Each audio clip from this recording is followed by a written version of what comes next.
ओंकार स्मरण।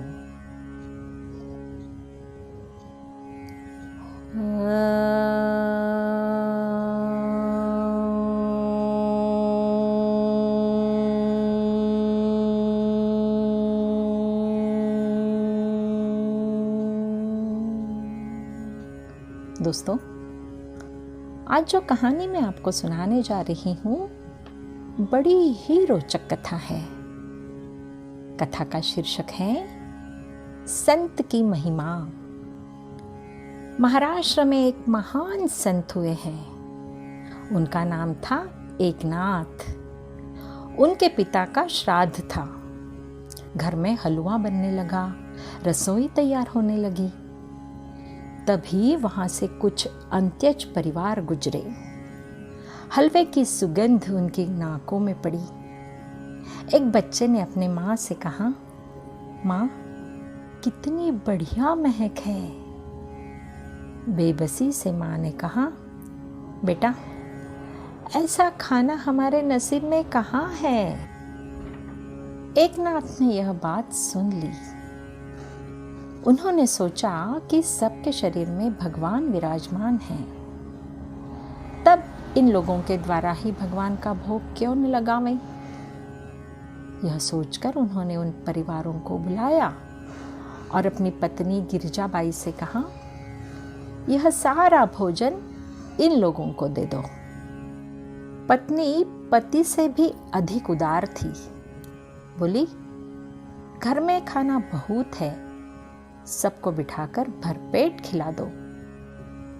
सबको आदर से बिठाया गया और अच्छी तरह भोजन कराकर विदा किया गया। इसके बाद पति पत्नी ने उस स्थान को अपने हाथों से साफ किया और सारे बर्तन मांजकर फिर से भोजन तैयार करवाया।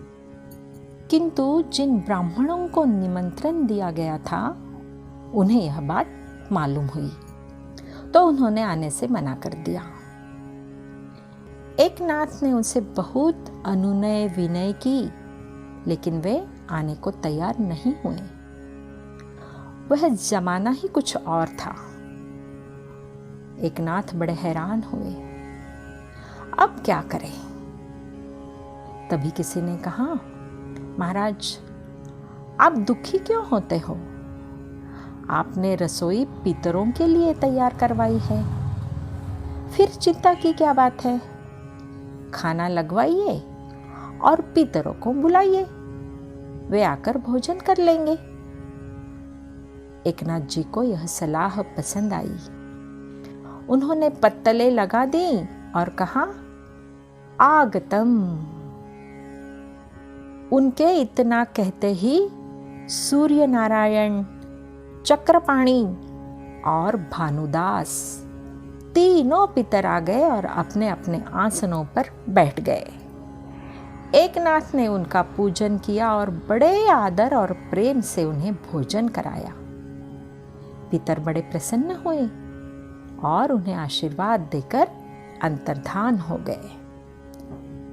ब्राह्मणों को जब इसका समाचार मिला तो उन्होंने एकनाथ महाराज की महिमा को समझा और अपनी करनी पर बहुत पछताए।